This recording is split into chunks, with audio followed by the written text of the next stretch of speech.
On des oreilles, on a tout dit.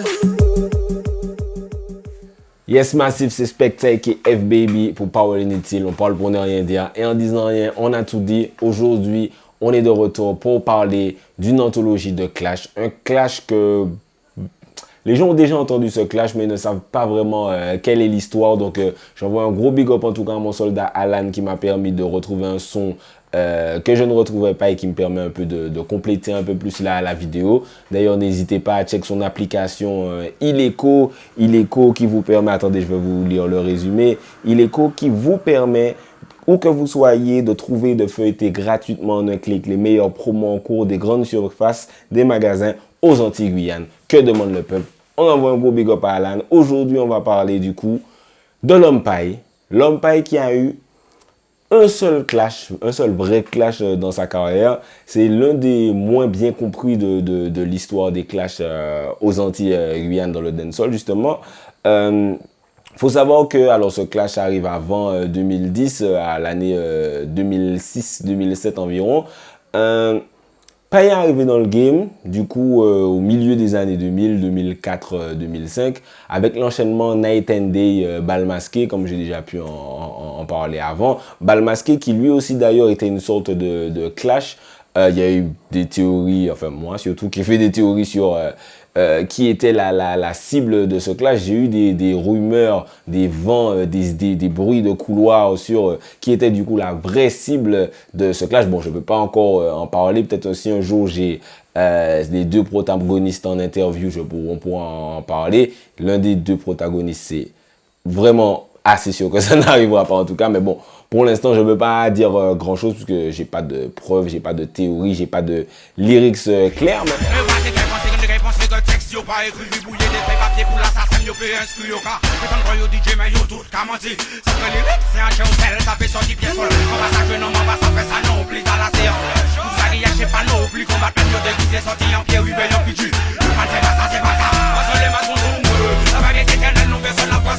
Mais par contre, en tout cas, c'est sûr qu'il est on fire au moment où il sort Night and Day, Bal Masqué, ensuite il sort Fast Style avec Lieutenant. Ils ont sali mon histoire qui était sur le Aspic, mais il avait fait une version sur le Soul Survivor avec Striker, By One et Lieutenant. Il sort aussi BCG Bayou. Voilà, le mec est assez inarrêtable à cette période. Je pense d'ailleurs que c'est la période de Paille entre 2005 et 2007 où il est le plus fort. C'est-à-dire qu'en 2 ans, pour moi, il a fait tous ses classiques. Et après, pas pour dire qu'il a arrêté de faire des bons sons, il a fait des coucous freestyle, Elle me hante, Je veux plus l'entendre pleurer, etc. Assez. Mais je pense que c'est vraiment ses plus gros classiques. Il les a fait en un laps de temps très court de 2 ans où il a enchaîné tous les sons que je viens de citer. Et c'est à cet apogée, du coup, environ à son premier album, pas environ, exactement, ça sort sur son premier album, L'École des Flammes, même si le son était déjà en rotation un peu avant. Il sort le son L'École des Flammes qui, boum, est un gros clash très très violent que personne ne comprend. Quand je dis personne, très peu de gens. Il y en a encore qui ont leur temps à perdre.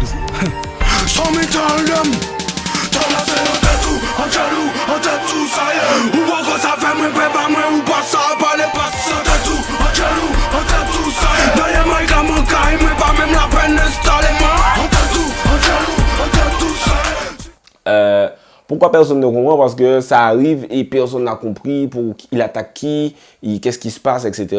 Et il y a des gens qui sortent une théorie de nulle part que j'ai beaucoup vu sur YouTube et que je vois jusqu'à maintenant quand je discute avec vous sur Instagram. C'est que Paille clash Chris dans L'École des Flammes.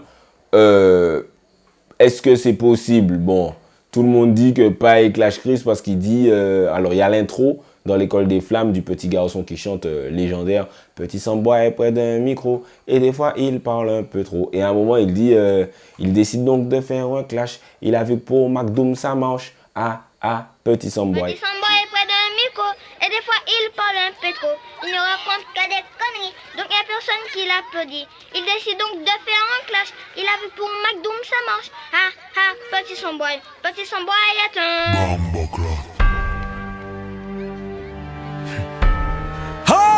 Et là, tout le monde se dit, il a dit McDoom. Et McDoom, maintenant, il est lié avec Chris. C'est-à-dire que dès que tu vas dire McDoom, tout le monde va penser que tu parles de Chris. Donc, est-ce que Pai parle de Chris? Je vais tuer le suspense. Non, il ne parle pas de Chris. Ça n'a aucun sens de penser que Pai clash de Chris. Ils n'ont aucune histoire en commun. Martinique, Guadeloupe, ils n'ont même pas de featuring en commun. Enfin, ça n'avait aucun sens. Mais vu qu'il y avait McDoom, il y a beaucoup de gens qui ont pensé ça. En vérité, pour ceux qui ne savent pas, l'école des flammes est une réponse à un toaster martiniquais qui s'appelle Apache, qui était notamment présent sur l'une des compiles Dancehall Clash. Alors peut-être que pour la plupart des gens qui regardent cette vidéo, ils vont me dire mais c'est qui Apache, etc. Donc je vais vous mettre un extrait. Pour les gens de ma génération, en tout cas, vous connaissez ce morceau d'Apache, c'est sûr et certain, même si vous ne connaissez pas forcément beaucoup d'autres morceaux d'Apache.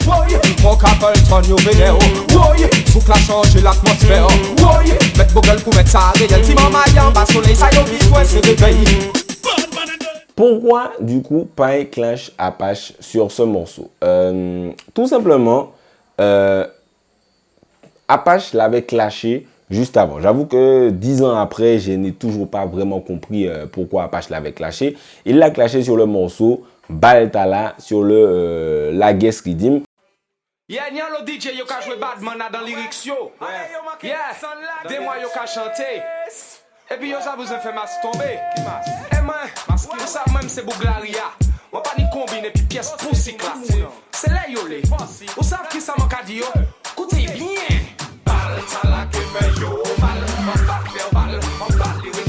Donc dedans, il dit en le monde qui finit rivé et il fait les masques tomber. Donc effectivement, Apache, c'est que je vous disais Dancehall Clash, c'est un DJ qui était un toaster, DJ dans le sens toaster, qui était déjà là il y a très longtemps, qui était dans le game peut-être 10 ans avant Pai, je pense qu'on peut le dire.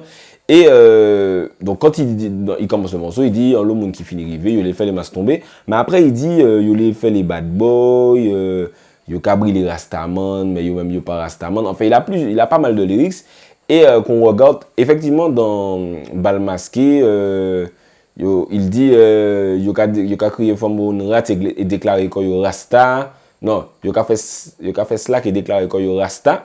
Donc ils disent pas les Rasta, ils disent plus les faux Rasta entre guillemets, mais en tout cas le lyrics d'Apache, je me suis dit mais ça peut pas être pour Pai. Il dit il joue les bad boys dans ses textes alors que Pai c'est un peu l'antithèse de ça. Donc quand il fait ce clash, je me dis bon peut-être que c'est moi qui ai mal compris. À un moment il dit briller yo dans Pai aussi, donc je me dis c'est quand même gros, tu dis Bal Masqué, tu dis briller yo dans Pai, tu parles de Pai. Mais il y a très peu de gens qui ont entendu ce morceau, donc voilà ça sort. Ça tourne un peu sur MSN pour les connaisseurs, mais personne ne fait vraiment attention à ce morceau. Le temps passe, voilà, ça fait pas spécialement de polémique, puisque voilà, ça n'a pas de gros impact sur le game. Et boum! L'école des flammes sort, l'un des clashs qui pour moi est l'un des clashs les plus violents des Antilles. Pai enragé avec un nouveau flow, le flow hurlement comme je l'appelle, qu'il a surtout développé dans BCC Bayo qui était sorti, qui est l'un des derniers sons qu'il a sorti avant son album, notre classique.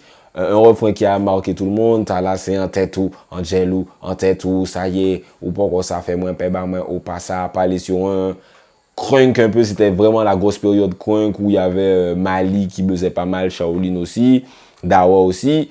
Voilà, ce refrain a marqué tout le monde, même ceux qui savent pas que c'est un clash. DJ Jill du coup qui a l'instru, je pense pas dire de bêtises, donc DJ Jill qui a l'instru.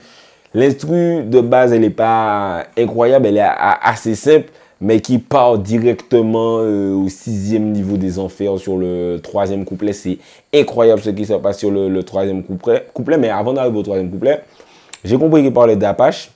Donc déjà parce que j'avais suivi le son Baltala sur le Lagues Ridim, mais aussi parce qu'à un moment il dit c'est la petite indienne dans la prairie, c'est l'histoire de Pocahontas. Donc premier lyrics du premier couplet, donc voilà, indienne, les Indiens, Apache. Donc voilà, il annonce la couleur directement, se moquant du nom d'Apache de façon quand même assez recherchée, il faut l'avouer. C'est la petite indienne dans la prairie, c'est l'histoire de Pocahontas. C'est un DJ frustré qui peut plus voir dans la glace. Il a dit tellement connu qu'on l'écoute plus quoi qu'il faut. Donc il enrage comme les chiens, il aboie quand je passe. Il dit un DJ frustré qui peut plus voir dans la glace. le succès ça va, ça vient, mais les vrais DJ changent peu. Donc voilà, on comprend qu'il parle d'un artiste qui est là depuis un certain temps. Et comme je vous l'ai dit, Apache était là depuis assez longtemps avant Paille. Donc voilà, pas mal de lyrics incisifs et surtout une interlude à un moment où il dit assez, tu son en tuer. C'est mais c'est faute ni raison, combien de monde qui gourmet pour mener dans sol là hier et puis moi arrivé là comprendre c'est moi mais c'est pas moi, tu vois. Avec la technique solennelle de Paille, tu rentres tout de suite dans le truc. C'est mais c'est faute ni raison. Yo faute ni raison. Combien de monde qui travaille avec mettre musique là hier? Et m'a quand venir comprendre c'est moi mais c'est pas moi. D'ailleurs moi obligé excuser comme moi. Si je mets ça m'a faire, garder respecter le travail là c'est mes affaires avant. Par contre les donneurs de leçons qui ne vont jamais penser à rien d'autre qui propre chouyo. Montrez-moi voir, montrez-moi chimé. Mon gars, quand vous choisi de parler de cause à la troisième personne, vous choisi l'ego trip. Ensuite, le troisième couplet, comme je disais, avec DJ Gilles qui mixe l'instru, appelle-moi tonnerre, qui gonne, je suis la faute, qui est ton. Voilà, je vais vous mettre l'extrait parce que c'est incroyable. Ce couplet m'a vraiment traumatisé jusqu'à aujourd'hui. L'un des plus gros couplets Clash des Antilles. Appelle-moi tonnerre, qui gonne, je suis la faute qui tombe. Je suis celui qui fait que sous tes pieds la terre tombe. C'est Paris sous les bombes, tes murs qui flambent. Je sais que dans la rage comme la lumière vous sonne. Aujourd'hui le glace fonde et les têtes tombent. Y'a un incendie qui va tout réduire en son. Et il peut qu'il éteindre, les encarts répandent. Pas dit mais tu on l'a pas pour vraiment pas qu'il tombe. Thompson ouais trop blonde, top fire trop blonde. Y'a pas les clubs, mais on s'est bien rabat tout le monde. C'est là y'a pas qu'à prendre, y'a pas qu'à faire bien ça. Et après avoir fait tout ça, et après avoir dit, voilà, le succès, ça va, ça vient, les vrais DJ changent peu, c'est les lyrics plus la merde parce qu'il a la langue dans mes fesses, appelle-moi tonnerre qui gonne, tu la foudre qui tombe, c'est Paris sous les bombes, tes murs qui flambent, je sais que t'as la rage, comme ma lumière bouffe ton ombre, ce qui me fait penser à un lyrics de Booba, à travers ma réussite, tu vois ton échec. Voilà, c'est très, c'est bien écrit, c'est violent, c'est agressif. Et là, comme si c'était pas assez, il utilise le dernier jeu de technique, l'abandon après avoir gagné. C'est-à-dire que c'est comme si tu es Sangoku, tu défonces ton ennemi et quand il est KO par terre et qu'il s'apprête à comme essayer de répliquer, tu lui dis, j'abandonne. Et pas il a fait, il a dit, ouais, franchement, moi, j'ai autre chose à faire que continuer à faire ces enfantillages, j'abandonne. Et c'est incroyable, c'est comme si tu es Olivier Tom, tu mènes 11-0 et tu dis, bon, pas dit, j'abandonne. Incroyable. Alors, à tous ceux qui ont l'impression ou qui vont se sentir visés par ces 4 minutes 50 de chansons, ben j'aurais qu'une seule chose à dire. À l'heure où la Martinique est bousillée par le crack et le gaspillage de balles, j'ai véritablement autre chose à faire. Aujourd'hui, j'ai déclaré forfait. Si vous voulez vous battre, il faudra vous trouver un autre adversaire.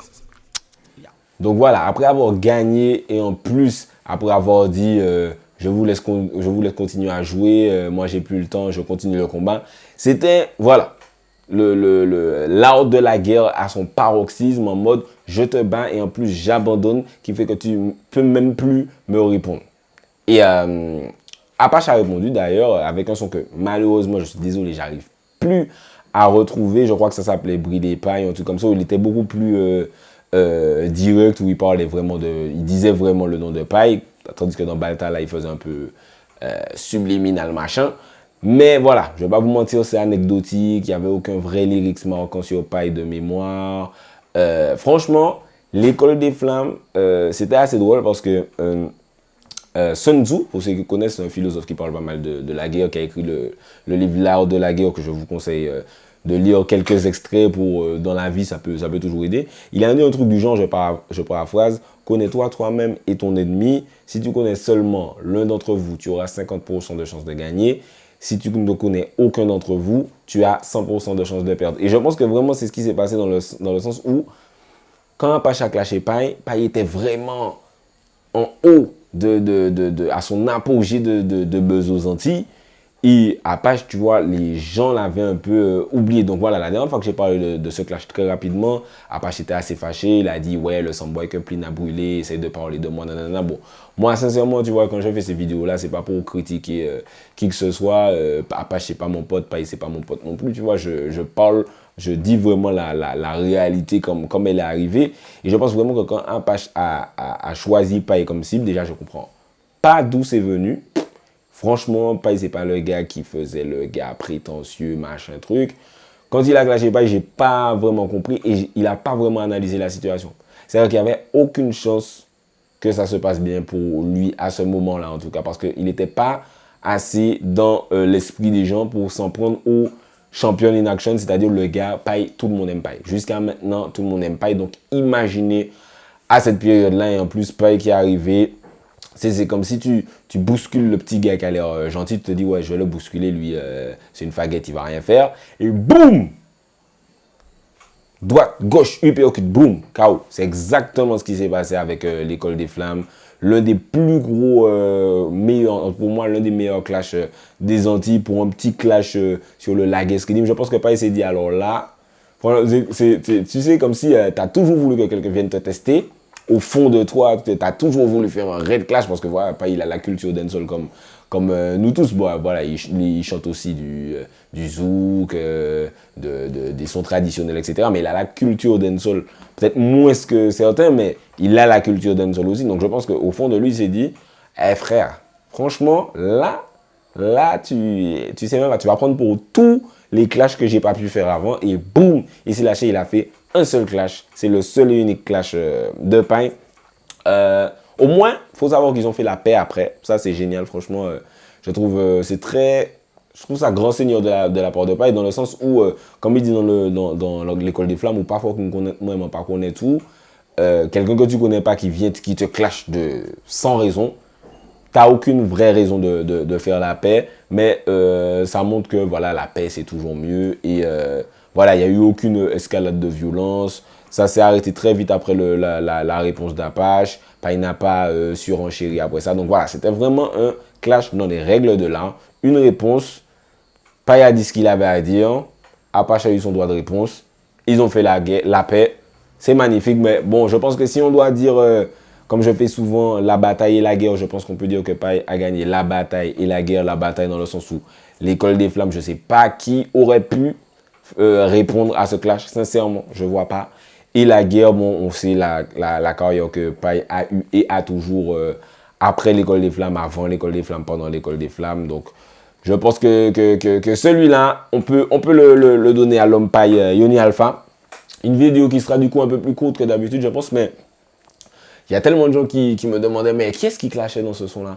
Mais qui est-ce qui clashait dans l'école des flammes, que je me suis dit, bon, ben, je vais faire une vidéo une fois pour toutes, comme ça, tout le monde saura. L'un des plus gros clashs et le seul clash officiel, en tout cas, de l'homme Paille. N'hésitez pas à me suivre sur Instagram, à me poser des questions, à participer au sondage que je fais assez souvent sur Instagram. Followez-moi comme jamais sur Twitter aussi. Snapchat, j'y vais plus trop, donc c'est même plus du tout, donc c'est pas la peine de me follow dessus. Abonnez-vous à la page YouTube, on fait monter les chiffres comme jamais, on continue les bonnes habitudes. C'était Specta pour Power Inutile, on parle pour ne rien dire. Et en disant rien, on a tout dit.